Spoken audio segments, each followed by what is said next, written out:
नमस्कार नमस्कार मेरे प्यारे साथियों, कैसे हैं आप लोग। सबको बहुत बहुत प्यार भरा नमस्कार। उम्मीद है सभी लोग बहुत अच्छे होंगे, शानदार होंगे, जबरदस्त होंगे भाई। फटाफट से सभी मेरे भाई लोग आ जाएंगे जल्दी से। एस जयशंकर, मुकेश तिवारी, आयशा, पवन,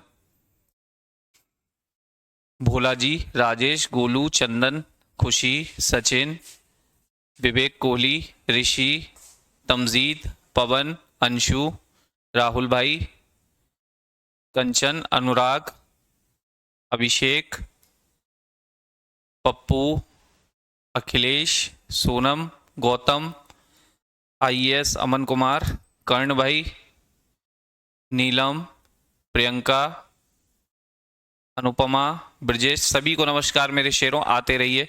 तो जैसा कि आपको ज्ञात है, कल हमारी बात हुई थी सर्कुलर मोशन पर, वृत्तीय गति पर हमने बच्चे बात की थी। आज जो हम बात करेंगे वो करेंगे रोटेशनल मोशन और सिंपल हार्मोनिक मोशन दोनों पर। और कल तीनों की इनकी मिक्स लगाएंगे प्रैक्टिस। कल से मतलब नेक्स्ट क्लास में मंडे को, नेक्स्ट क्लास में मेरे बच्चे मंडे को इसकी हम क्या लगाने वाले हैं, तो प्रैक्टिस इसकी लगाने वाले हैं। ठीक है, तो जल्दी से सभी भाई लोग उपस्थित हो जाएंगे। ठीक, चलिए तो मेरे बच्चे बात आगे करते हैं। रोटेशनल मोशन होती क्या है बच्चे। रोटेशनल मोशन तो इसे ऐसा समझिए, इसे ऐसा समझिए जैसे मान लीजिए ये कोई एक्सिस है, ये कोई अक्ष है। क्या है मेरे बच्चे, अक्ष। ठीक, ये कोई अक्ष है, एक्सिस है। एक्सिस को हम हिंदी में कहते हैं अक्ष। ठीक, अब इस एक्सिस, इस अक्ष के चारों ओर, इस अक्ष के चारों ओर मैं किसी वस्तु को घुमाता हूं। किसी वस्तु को, यहां मैंने एक वस्तु लगा दी मेरे बच्चे, यहां मैंने एक वस्तु लगा दी इस तरीके से, यहां मैंने एक वस्तु लगा दी, यहां मैंने एक वस्तु लगा दी इस तरीके से। ठीक, अब ये वस्तु क्या है, इसके चारों ओर घूमेगी, इसके चारों ओर इस तरीके से ये घूमती रहेगी। मतलब यहां पर जैसे एक्सिस है, इसे मैं ऐसे करके दिखाता हूं और यहां पर वो घूमती रहेगी। जैसे आपने फैन देखा है, पंखा, पंखा देखा है, उसकी पंखड़ियां इस तरीके से घूमती हैं। कल जो टॉपिक पे नोमेरिकल नहीं करना है सर, अने नोमेरिकल कुशाल भाई, कल वाले टॉपिक पे नोमेरिकल नहीं आते हैं। ठीक है, नोमेरिकल नहीं आते हैं। ठीक है मेरे शेर, चलिए। तो मैंने कहा इसे फिक्स एक्सिस मानिए और इसके चारों ओर पंखा घुमाइए।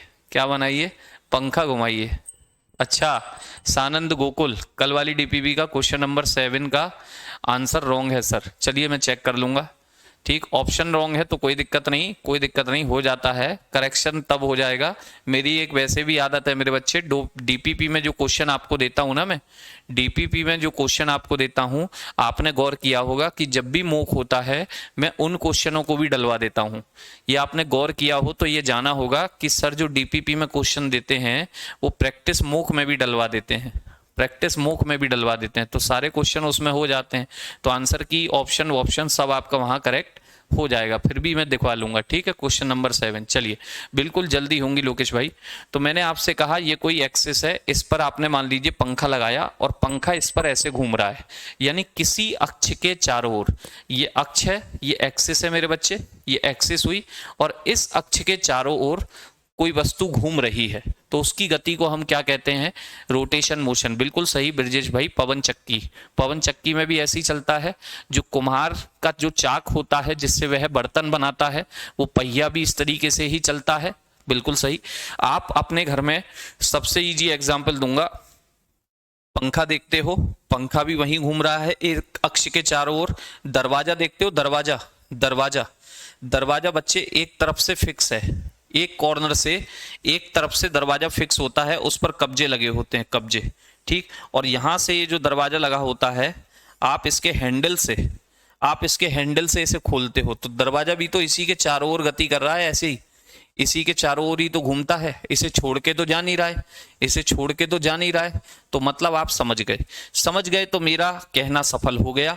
अब वही लाइन में लिख देता हूं कि motion around an fix axis, motion, motion, motion around an, motion around an, motion around an, around a fix axis, fix axis.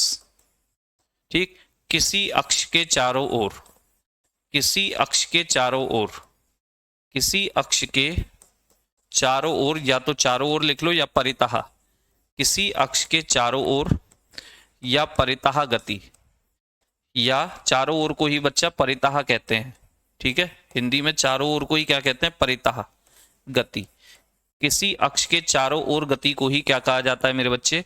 Rotation motion कहा जाता है, याद रखना। जैसे फॉर एग्जांपल, कुछ एक एग्जांपल लिखते हैं हम। Motion of fan, motion of fan, motion of fan, पंखे की गति, पंखे की गति, पंखे की गति, या वो कुम्हार का चाक, कुम्हार का चाक जिससे वह बर्तन बनाता है, ठीक है, वो पहिया जो घूमता है, कुम्हार का चाक। या मेरे बच्चे जो आटा पीसने वाली चक्की होती है, देखे होगे, आटा पीसने वाली चक्की, घर की आटा पीसने वाली चक्की गांव वगैरह में होती है, अब तो शहर में तो नहीं रही, ठीक है, शहर में तो नहीं रही, गांव में आज भी होती है। आटा पीसने वाली चक्की आपने देखा होगा, महिलाएं उसके हैंडल को घुमाती रहती थी, ठीक, पीसने वाली चक्की। इसके अलावा मेरे बच्चे दरवाजे की गति, motion of door, motion of door, motion of door, दरवाजे की गति, मोशन ऑफ डोर, दरवाजे की गति, दरवाजे की गति, बात सही है, मोशन ऑफ डोर, दरवाजे की गति, ठीक है मेरे शेर, दरवाजे की गति, ओके, मोशन ऑफ डोर, दरवाजे की गति, बात क्लियर? ओके सर जी, फ्लैगीज क्या होता है? ये फ्लैगीज क्या होता है भैया? फ्लैगीज मैंने भी पहली बार सुना है, ठीक है। दरवाजा चारों तरफ नहीं घूमता है ना सर जी। अमन कुमार, किसी मॉल में गए हो आप? किसी मॉल में गए हो तो मॉलों में आपने देखा होगा राउंड वाले दरवाजे होते हैं, राउंड वाले। मोशन तो वही कर रहा है ना बेटा, दरवाजा भी चारों तरफ घूम जाएगा अगर आपकी जो चौखट है उसे रोके नहीं। समझ रहे हो? क्या नाम था बच्चे आपका? हाँ यार, ऊपर निकल गया नाम। तो मैंने आपसे कहा बच्चे, जो भी आपका नाम था, कि जो आपका दरवाजा है उसकी चौखट जिससे वो रुक जाता है उसे हटा दीजिए, वो दरवाजा भी चारों ओर घूम जाएगा, वो दरवाजा भी चारों ओर क्या कर जाएगा? घूम जाएगा मेरे बच्चे। जैसे मॉल वगैरह में आपने देखा होगा, कांच के डोर होते हैं, ऐसे करके चलते चले गए, दरवाजा ऐसे करके बंद हो गया दूसरी तरफ, फिर उधर से कोई आया, वो उधर से बाहर निकल गया, दरवाजा फिर खुल करके इधर आ गया, ऐसे घूमने वाला दरवाजा होता है वो। बात क्लियर है? ऐसे ही बच्चे, झूला आपने देखा होगा, बच्चों को, छोटे बच्चों को हम कार वगैरह, बाइक वगैरह पर झूला झुलाते हैं, ऐसे करके, ऐसे करके, वो बाइक वाला झूला ऐसे करके घूमता रहता वहीं की वहीं, है कि नहीं? इसी तरीके से साइकिल का पहिया या मोटरसाइकिल का पहिया, मोटरसाइकिल का पहिया देखो अपनी जगह को छोड़ के जा रहा है? नहीं जा रहा, लेकिन बेटा वो सर्कुलर मोशन भी कर रहा है क्योंकि वो आगे चल रहा है, ठीक, वो एक अलग बात है, लेकिन वहीं की वहीं तो घूम रहा है, वहीं की वहीं। तो कौन सी मोशन है? रोटेशन। एक और अच्छा एग्जाम्पल लिख सकते हो, पृथ्वी की अपने अक्ष पर गति, पृथ्वी की अपने अक्ष पर गति, motion of earth on its axis, motion of earth on its axis, motion of earth on its axis. सूर्य के चारों ओर घूम रही है, वो सर्कुलर मोशन हुआ, लेकिन अपनी अक्ष पर भी तो घूम रही है, सूर्य के चारों ओर ऐसी तो जाती है, वो ऐसे करके ही तो सूर्य के चारों ओर घूमती रहती है, यानी अपनी अक्ष पर भी घूम रही है, जिसकी वजह से दिन और रात होते हैं, ठीक है। सर क्लास तो डेली हो रही है बट मुझे पता नहीं चल रहा, क्या करूं, please tell me. Anjali Shukla ji, क्या क्लास डेली हो रही है ये पता है आपको? आप खुद ही कह रहे हो और साथ में कह रहे हो पर मुझे पता नहीं चल रहा। तो मेरे बच्चे, एक आपके अंदर ग्रंथि होती है, ग्लैंड होती है, जिसका नाम है पीनियल ग्लैंड, पीनियल ग्रंथि। वो पीनियल ग्रंथि आपकी दिनचर्या, आपके डेली रूटीन को कंट्रोल करती है। अगर आपको मेरे बच्चे आपका ये चीजें पता नहीं चल पा रही हैं तो हो सकता है आपकी पीनियल ग्लैंड दिक्कत में हो, पीनियल ग्रंथि दिक्कत में हो। तो मेरे लाल, ये बेमतलब की बातें छोड़िए, कुल मिला के बोलिए नोटिफिकेशन नहीं आया। तो नोटिफिकेशन नहीं आया है तो आपको टाइम तो पता है, 3, 2, 5, 2, 10 तक आ जाया कीजिए, ठीक है। चलिए क्लियर? तो ये है बच्चे रोटेशनल मोशन की बात।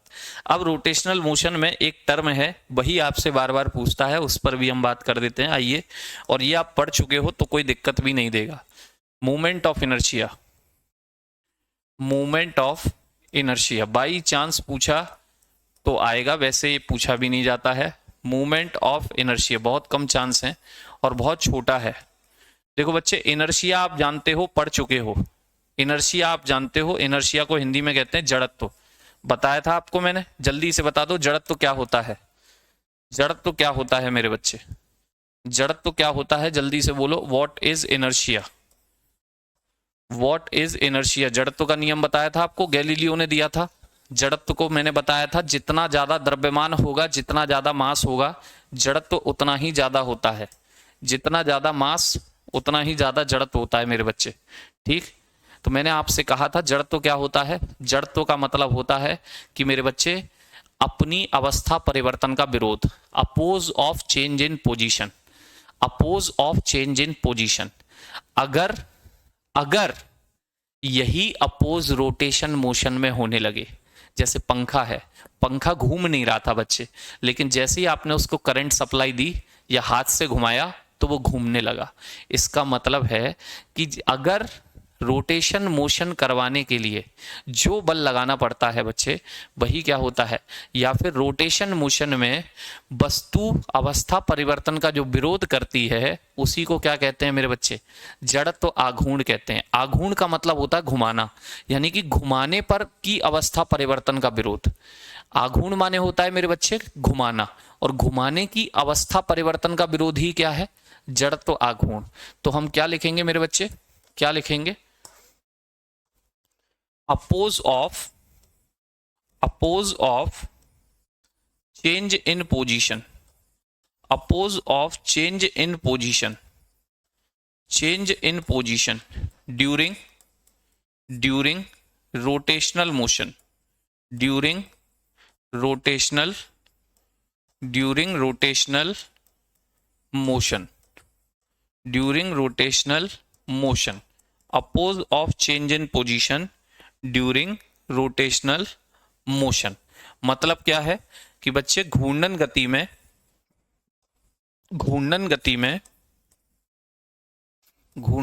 में अवस्था परिवर्तन का विरोध, घूर्णन गति में अवस्था परिवर्तन का विरोध, घूर्णन गति में अवस्था परिवर्तन का विरोध। ठीक है मेरे बच्चे, घूर्णन गति में अवस्था परिवर्तन का विरोध। क्लियर। अब पंखा चल गया तो जब तक लाइट आ रही है चलता ही रहेगा। जब आप स्विच ऑफ करोगे, करंट सप्लाई बंद करोगे, तभी पंखा रुकेगा। यानी अवस्था बदलने के लिए आपको क्या लगाना पड़ गया, फोर्स। आपकी करंट ने क्या लगाया, फोर्स लगाया। सुरजीत भाई जो मैं बोल रहा हूं ये फ्रेंच नहीं बोल रहा हूं, ये एग्जाम्पल ही तो दे रहा हूं। और फिर भी आपको जड़त्व क्लियर ना हो तो पहले जड़त्व को पढ़ के आइए कृपया करके सुरजीत भाई, ठीक है, क्योंकि जड़त्व आपको बहुत अच्छे से पढ़ा रखा है लॉ ऑफ मोशन वाले चैप्टर में, लॉ ऑफ मोशन। ठीक है, वहां मैंने जड़त्व के सारे एग्जाम्पल दिए हैं, तो मैं यहाँ केवल इतना ही बताऊंगा क्योंकि ये चीज मैंने पहले भी आपको बताई है। पंखा जब तक नहीं चल रहा था, जब तक नहीं घूम रहा था, जब तक आपने करंट सप्लाई नहीं दी थी, तो घूर्णन गति का वो विरोध कर रहा है अवस्था परिवर्तन का। अब पंखा एक बार घूम गया करंट सप्लाई से, तो तब तक नहीं रुकेगा जब तक करंट सप्लाई बंद नहीं होगी, तब तक करंट सप्लाई बंद नहीं होगी। सर एग्जाम में डायग्राम बनाने के लिए कॉपी दी जाती है, हाँ पेज दिया जाएगा आपको, जब भर दोगे तो दूसरा भी दिया जाएगा, जब भर दोगे तो दूसरा भी दिया जाएगा। क्लियर। चलिए अब बेटा यहाँ पर आपसे कभी कभार पूछ लेता है कि जड़त्व आघूर्ण की वैल्यू कितनी होती है सर। तो मैंने क्या किया, ये एक वस्तु बनाई, यहाँ पर एक अक्ष से वस्तु है, पंखा ही मान लीजिए, ये घूम रहा है, ये पंखा है, पंखे जैसा मान लेना, ये कोई वस्तु है मेरे बच्चे, पंखा जैसा लग रहा होगा, यही पंखा इस पे लगा है, यही घूमेगा। अब इस पंखे का मास मान लीजिए कितना है, इस पंखे का मास मान लीजिए, द्रव्यमान मान लीजिए कितना है मेरे बच्चे, इस वस्तु का द्रव्यमान मान लीजिए कितना है, द्रव्यमान है m, कितना है m। और इस पंखे की इस एक्सिस से दूरी कितनी है, ये आपकी एक्सिस है, ये आपकी अक्ष है, क्या है मेरे बच्चे, ये आपकी अक्ष है। और इस अक्ष से इस पंखे की इस वस्तु की दूरी कितनी है, मैंने मान ली वो दूरी है r, मैंने मान ली वो दूरी कितनी है r। तो मेरे बच्चे याद रखना, अरे पंखा ये घूम तो रहा है, ठीक है, ये दिख नहीं रहा मेरी उंगली घूम रही है, ठीक, करंट सप्लाई से ही तो घूमेगा, कभी वो तूफान वाला पंखा नहीं देखा जो खड़ा रहता है खंबे से पे, शादी विवाह में लगा देते हैं, ऐसा करके घूमता है रॉकेट की तरह उसकी पंखड़ी। ठीक, तो चलिए, तो मैंने कहा मेरे बच्चे जड़त्वाघूर्ण होता कितना है ये आपसे पूछता है, तो जड़त्वाघूर्ण को यहां हम आई से दिखाते हैं, और आई बराबर याद कर लेना बच्चे, बाई चांस पूछे तो एम आर स्क्वायर होता है, एम आर स्क्वायर, इतनी सी बात है। आई बराबर क्या होता है sir, M R square. M क्या है मेरे बच्चे, एम होता है, याद रखना, mass of object, mass of object, mass of object, वस्तु का द्रव्यमान, वस्तु का द्रव्यमान, वस्तु का क्या है, वस्तु का द्रव्यमान। ठीक है मेरे भाई, वस्तु का क्या है, द्रव्यमान है। आर क्या है मेरे बच्चे, आर क्या है, आर है मेरे लाल वस्तु की अक्ष से दूरी, distance between, distance between axis and object, axis and object, axis and object. ठीक है, एक्सिस एंड ऑब्जेक्ट।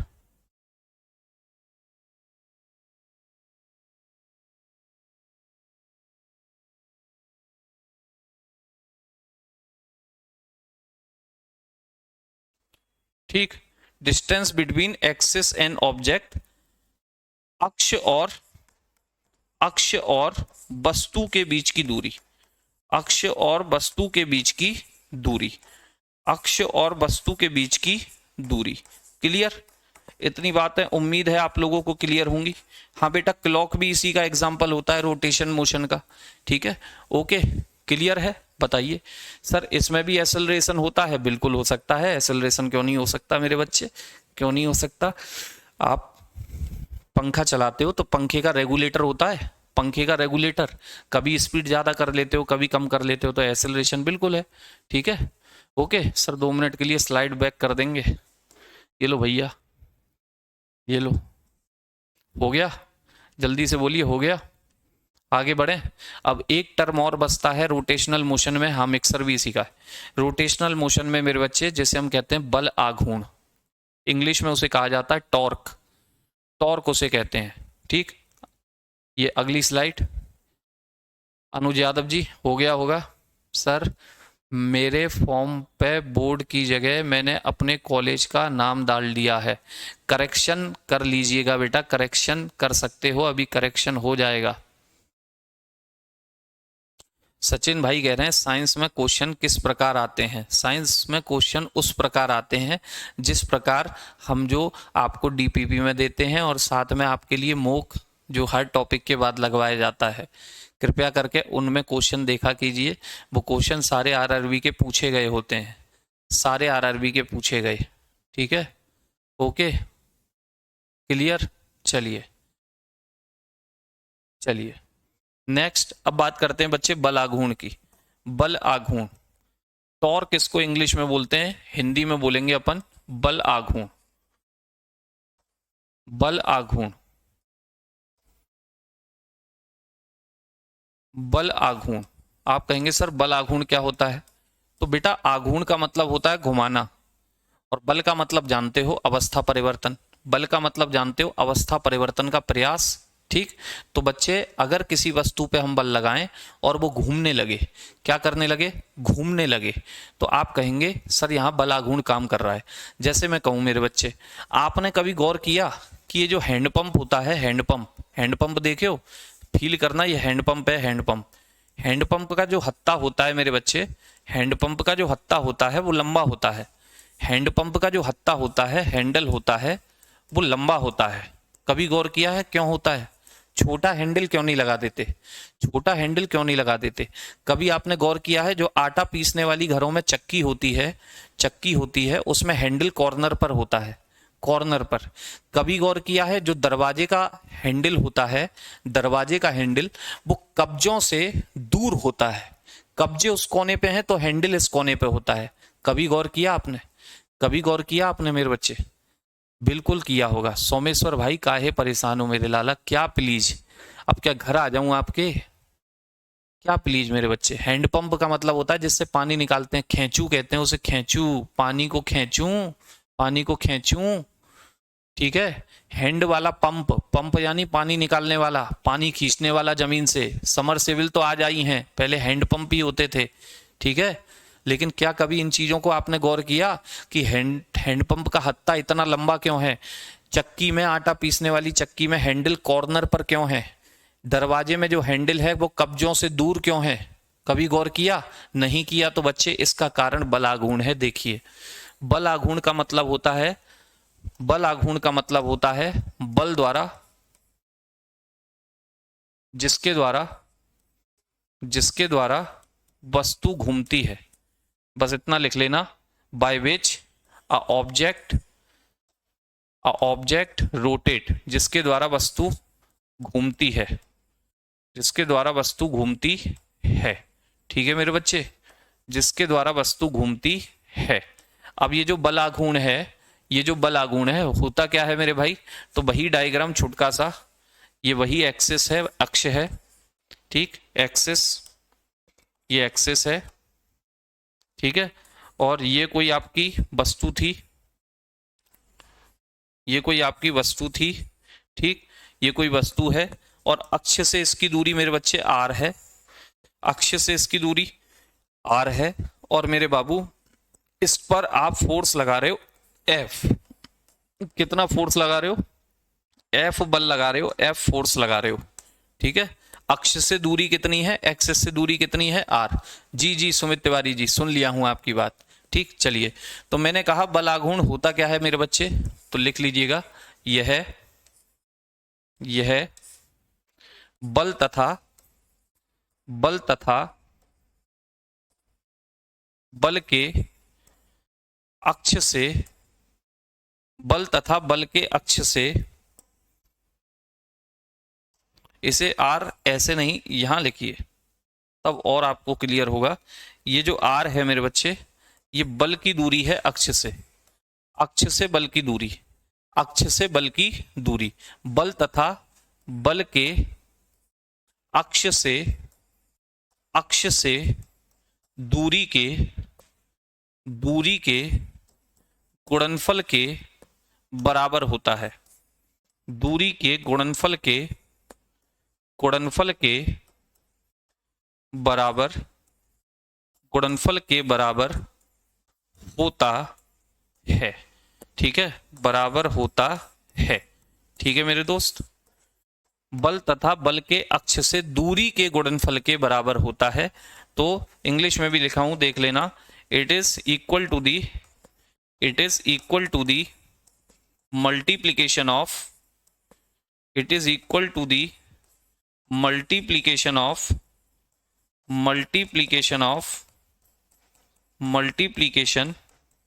of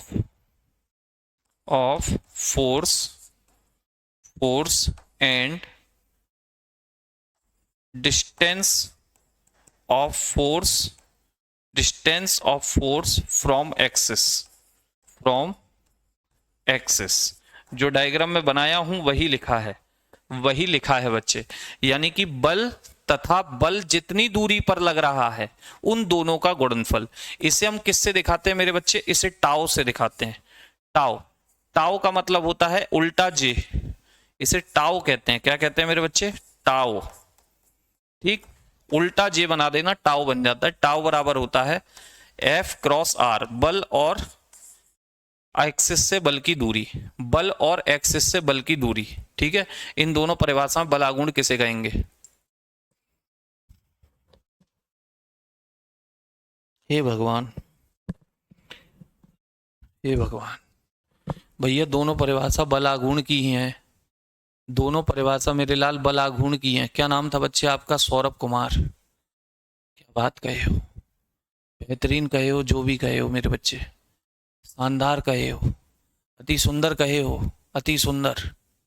क्या बात है बेटा, एक हिंदी में लिखाऊं एक इंग्लिश में लिखाऊं, बात तो एक ही है। वो कह रहे हैं इन दोनों में से बल आघूर्ण की कौन सी परिभाषा है? वाह, अति सुंदर मेरे लाल, अति सुंदर। सर इनमें से रावण कौन था? रामचंद्र जी ने बहुतों को मारा, रावण कौन था सर? अरे मेरे लाल, चाहे दशानन कह लो चाहे रावण कह लो, बात तो एक ही है, बात तो एक ही है मेरे बच्चे। चलिए, तो मेरे लाल कुल मिला करके देखिएगा, टाउ बराबर जो लिखा हूं फोर्स, और फोर्स जितनी डिस्टेंस पर लग रहा है उसका गुणनफल होता है, उसका गुणनफल। सर मेरे पास कास्ट सर्टिफिकेट सेंट्रल वाला नहीं है सर, तो क्या करें, नॉर्मल वाला चल जाएगा? नहीं चलेगा, सेंट्रल का चाहिए। चलिए, टाउ बराबर F क्रॉस R। अब बच्चे एक चीज सोचना, एक चीज मैं छोटी सी बात आपसे पूछूंगा, छोटी सी मेरे बच्चे, मैं फोर्स को नहीं बढ़ाना चाह रहा, मैं चाह रहा हूं कि मैं फोर्स को कम से कम लगाऊं, कम से कम।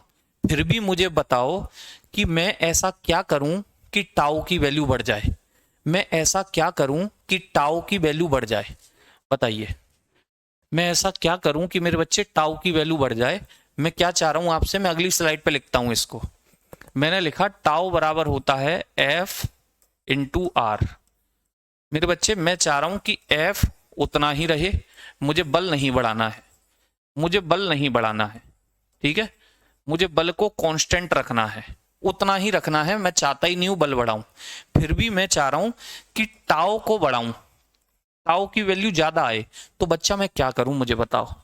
बहुत बढ़िया सर, आर को बढ़वा दो, बहुत बढ़िया।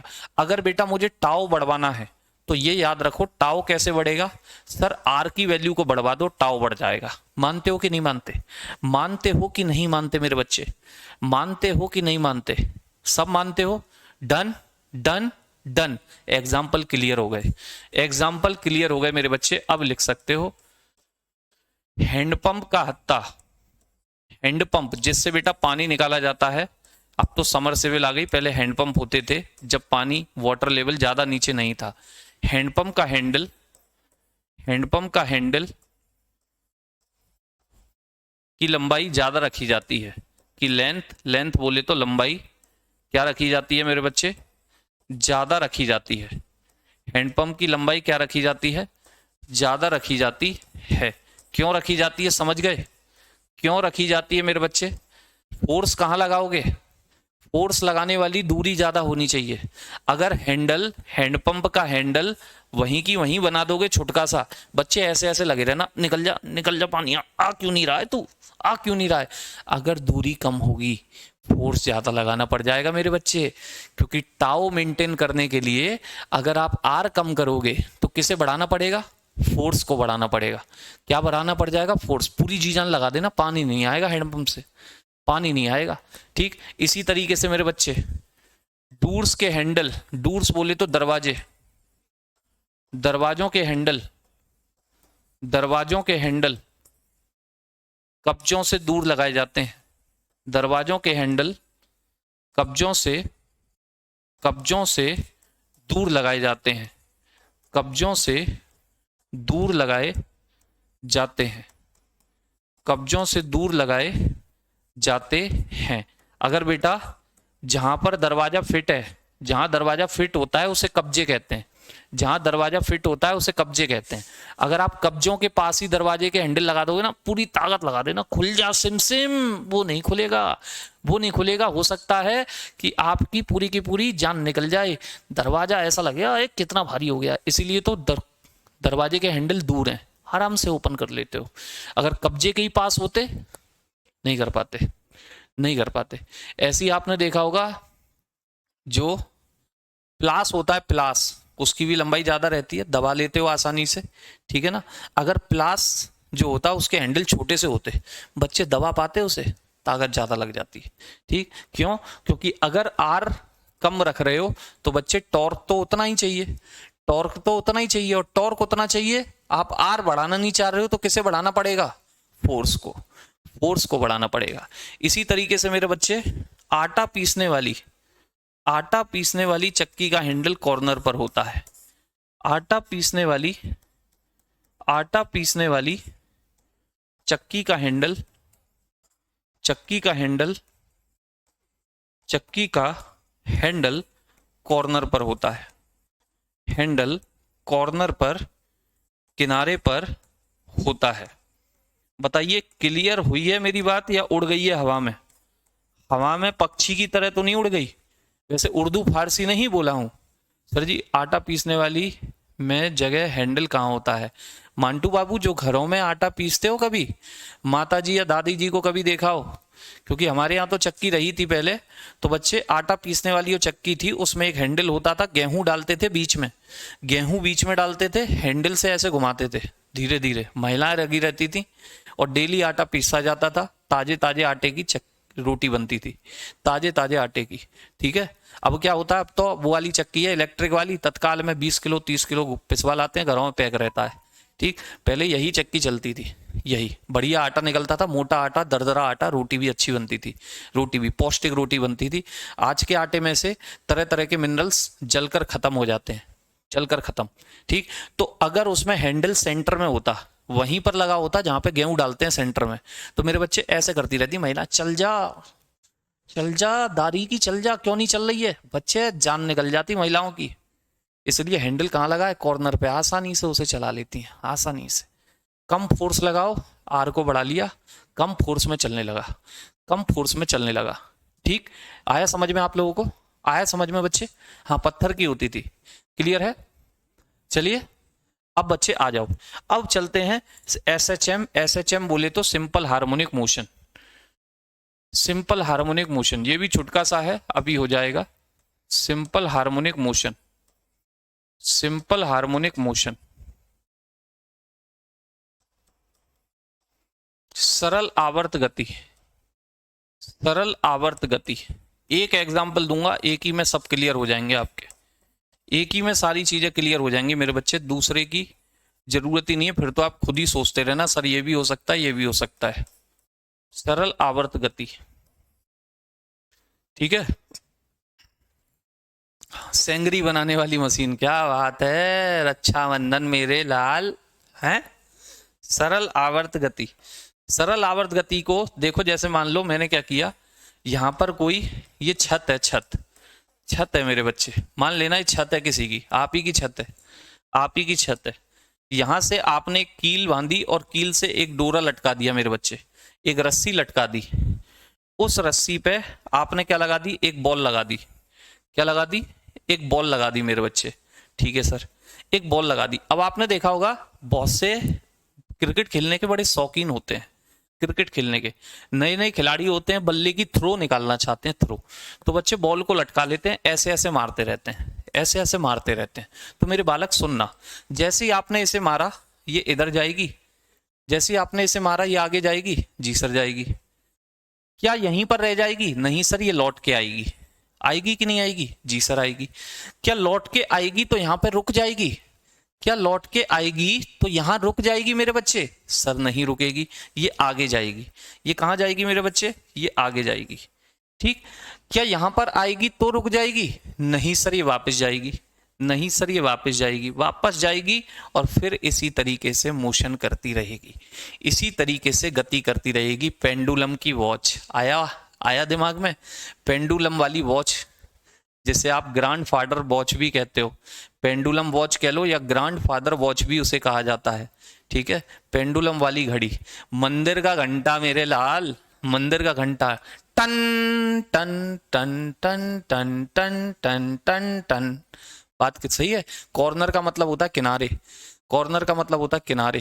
ठीक, चलिए, तो मैंने आपसे कहा, बिल्कुल सिंपल भाषा में आपको बताया कि बच्चे the motion in which, the motion, the motion in which an object moves, an object moves both side, moves both side, both side of its mean position, of its mean position, of its mean position, and repeated it, and repeated it regularly, and repeated it regularly, repeated it regularly। Hindi में भी लिख दूंगा मेरे भाई, ऐसी गति, ऐसी गति, ऐसी गति जिसमें वस्तु, जिसमें वस्तु, जिसमें वस्तु अपनी माध्य स्थिति के, अपनी मीन पोजीशन के, अपनी मीन पोजीशन यानी माध्य स्थिति, माध्य स्थिति को बेटा साम्य स्थिति भी कहते हैं, याद रखें। माध्य स्थिति को ही क्या भी कहेंगे हम, साम्य स्थिति भी कहेंगे, या साम्य स्थिति के दोनों ओर, साम्य स्थिति के दोनों ओर, स्थिति के दोनों ओर दोलन करती है। दोनों ओर दोलन, दोलन का मतलब होता है गति करना, ठीक है ना। यहाँ दोलन हो रहे हैं, ऐसे इस तरीके से हो रहे हैं, इन्हें हम दोलन कहते हैं, ऑसिलेशन कहते हैं। दोनों ओर दोलन करती है, दोलन करती है, तथा बार बार अपनी गति को दोहराती है, तथा बार बार अपनी गति को दोहराती है, अपनी गति को दोहराती है। क्या करती है मेरे बच्चे, दोहराती है। क्लियर, बार बार अपनी गति को दोहराती है। क्या कहते हैं इसे, सरल आवर्त गति कहते हैं। सर मंदिर में घंटा क्यों लगा होता है, ताकि भगवान को पता चल जाए कि भक्त आ गए हैं। हाँ क्या है, बिल्कुल सही पकड़े हो मेरे भाई विनीता गुप्ता जी, बिल्कुल सही पकड़े हो आप। जैसे मैं आपके घर आऊं तो बच्चे घंटी बजाऊंगा ना, बाहर की घंटी बजाऊंगा, आपको पता चल जाएगा कोई आ गया है, कोई आ गया है। इसी तरीके से भगवान आरामदायक अवस्था में होते हैं, हम बार जैसे परेशान लोग वहां जाकर के कह देते हैं टन, भगवान समझ जाता है आ गया, एक और परेशान आ गया, एक और परेशान आ गया। ठीक, तो मैंने कहा अरुण भाई जो लिख बताया था वही लिखा हूं। पहली लाइन लिखी है कि ऐसी गति जिसमें वस्तु अपनी माध्य स्थिति, ये जो वस्तु बीच में देख रहे हो ना, ये जो वस्तु आप बीच में देख रहे हो, ये वस्तु की माध्य स्थिति है। ठीक है, ये वस्तु की कौन सी स्थिति है, मीन पोजीशन माध्य स्थिति, इसी को साम्य स्थिति कहते हैं, इसी को साम्य स्थिति भी कहते हैं, मीन पोजीशन कहते हैं, मीन पोजीशन। ठीक है, आगे की लाइन पढ़ो, आगे की लाइन पढ़ो। माध्य स्थिति या साम्य स्थिति के दोनों ओर, इधर गई वापस आई, फिर लेफ्ट गई फिर वापस आई, ठीक, दोनों ओर दोलन करती है यानी गति करती है। ठीक है, तथा बार बार अपनी गति को दोहराती है, मतलब बार बार करती है। ऐसा नहीं कि एक बार गई है फिर वापस आ गई, बर रुक गई ना, बार बार घड़ी का पेंडुलम इस तरीके से करता ही रहता है। ये क्या होती है मेरे बच्चे, इसी को कहते हैं आप सिंपल हार्मोनिक मोशन। आया समझ में, नहीं आया, आया समझ में नहीं आया। हाँ भाई एक ही सिलेबस है उत्तम भाई, एक ही सिलेबस है। ठीक है, हाँ हाँ जी चिंकू भाई, ओके। कंचन जी ये आपकी इच्छा है, आपकी इच्छा, नौकरी आपको चाहिए, ये नौकरी मिलेगी तो क्या होगा, बदन पे सूट होगा, पाँव में बूट होगा, है।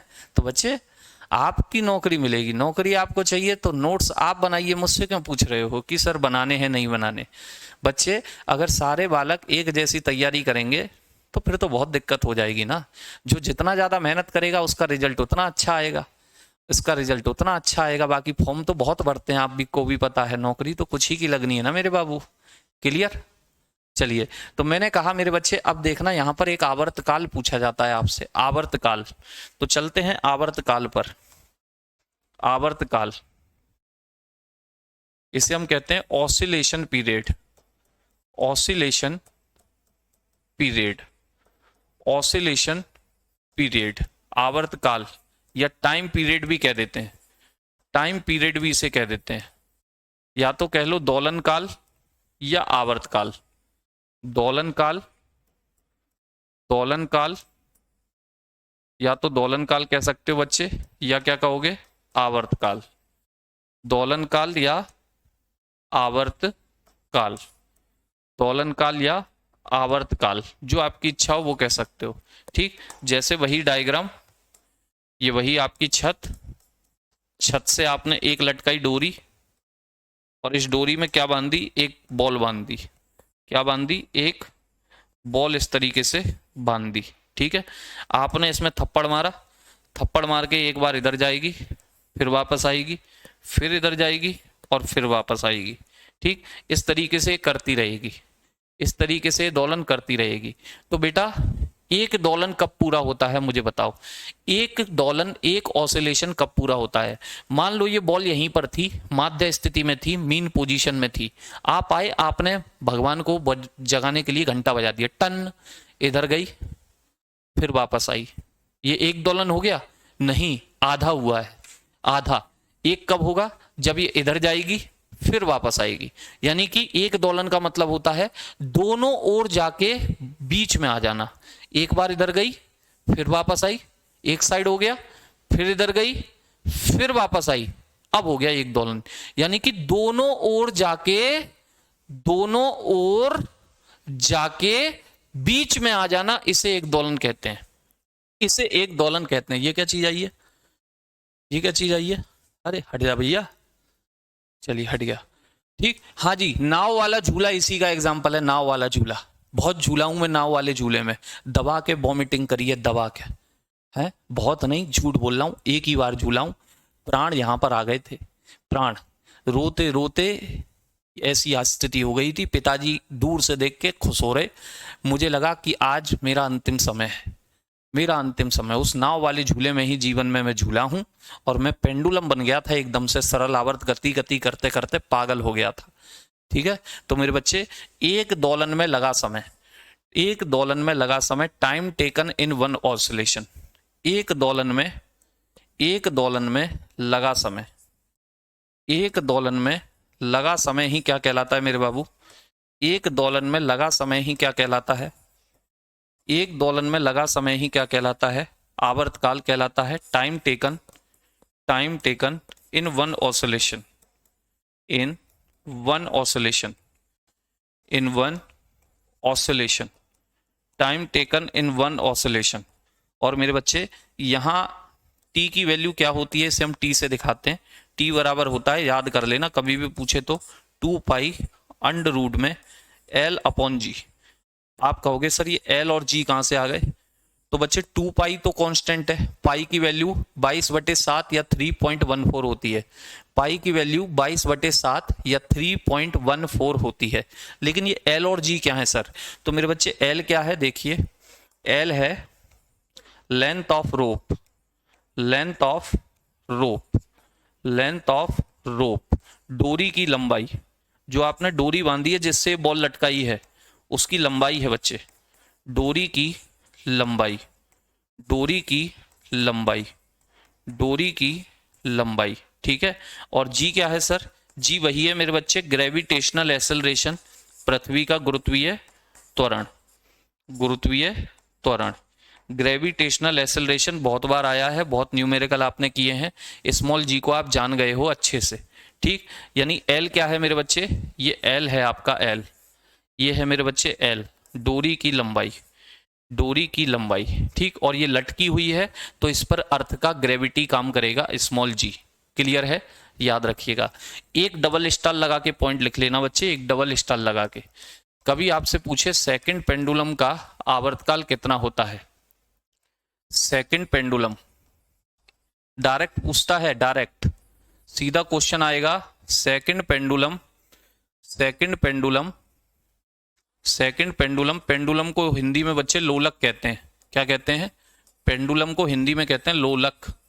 सेकंड लोलक का आवर्तकाल, सेकंड लोलक का आवर्तकाल कभी आपसे पूछे तो बच्चा, कोई भी पेंडुलम हो, कोई भी पेंडुलम जिसका आवर्तकाल कितने सेकंड हो, यानी एक दोलन करने में कितने समय लगाता हो, 2 सेकंड। अगर कोई पेंडुलम ऐसा है जो टक टक टक, ठीक है, यहां गया राइट में, फिर लेफ्ट में गया और फिर वापस अपनी मीन पोजीशन में आ गया, टाइम कितना लगा हो, 2 सेकंड, तो उसे हम क्या कहते हैं? आवर्तकाल कहते हैं। सर जी यह किस पर निर्भर करेगा? टी। तो बेटा टी 2 ही चीजों पर निर्भर है, 2 पाई कांस्टेंट है, इसकी वैल्यू बदलती नहीं है। अगर आप लंबाई की वैल्यू बढ़ाओगे, देखो फॉर्मूले को, अगर आप लंबाई की वैल्यू बढ़ाओगे तो आपको दिख रहा है कि सर टी बढ़ेगा, टी बढ़ेगा। अगर आप कहीं ऐसी जगह जाते हो जहां पर जी की वैल्यू बढ़ गई, जहां जी की वैल्यू बढ़ गई, ठीक है, तो जी की वैल्यू बढ़ गई तो टी क्या हो जाएगा? कम हो जाएगा, बात सही है। या अगर आप ऐसी जगह जाते हो जहां पर जी कम हो गया, जैसे पृथ्वी के अंदर गए या फिर पृथ्वी के केंद्र में या पृथ्वी से ऊपर गए, जी कम होता है। तो जी जहां कम होगा वहां टी क्या होगा बच्चे, जी कम तो टी बढ़ जाएगा, क्योंकि इनवर्सली हैं दोनों। ठीक, इसी तरीके से अगर एल कम हो गया सर, अगर एल कम हो गया तो मेरे बच्चे टी के सामने एल है, एल की वैल्यू कम करोगे तो टी भी क्या हो जाएगा, कम हो जाएगा। तो चारों कंडीशन मैंने आपकी यहां पर लिख दी, चारों कंडीशन मैंने आपकी यहां पर लिख दी। क्लियर, इतनी बातें उम्मीद है क्लियर होगी आपको। ये थी सिंपल हार्मोनिक मोशन की बात। सर जी जी भी तो कांस्टेंट है, तब तो डायरेक्टली प्रोपोर्शनल हो जाएगा। सर्वेश भैया कौन से दुनिया में जी रहे हो मेरे लाल, कौन सी दुनिया में जी रहे हो, डायरेक्टली प्रोपोर्शनल हो जाएगा। खोपड़ी खराब है आपकी, ये जी आया अपॉन में, और जो चीज अपॉन में होती है वो इनवर्सली प्रोपोर्शनल होती है। कौन सी फिजिक्स पढ़ी है या कौन सी मैथ पढ़ के आए हो भैया, कौन सी मैथ पढ़ के आए हो? और कौन कह के गया है स्मॉल जी कांस्टेंट होता है, कौन कह के गया है दुनिया में स्मॉल जी कांस्टेंट होता है? पृथ्वी से ऊपर जाने पर कम हो जाता है, पृथ्वी की गहराई में जाने पर कम हो जाता है, पृथ्वी के केंद्र में जीरो भी हो जाता है। ठीक है मुकेश भाई, दूसरी बार दोबारा से वीडियो देख लेना, पूरी वीडियो दोबारा से दिख जाएगी। एक बार फिर से क्या, 2-3 बार और देख लेना, फिर से दिखती रहेगी आपको। समय हो गया है, अगली भी क्लास है, तो आज के लिए इतना ही। टॉपिक खत्म है, मंडे को प्रैक्टिस होगी। तब तक के लिए जय हिंद, जय भारत।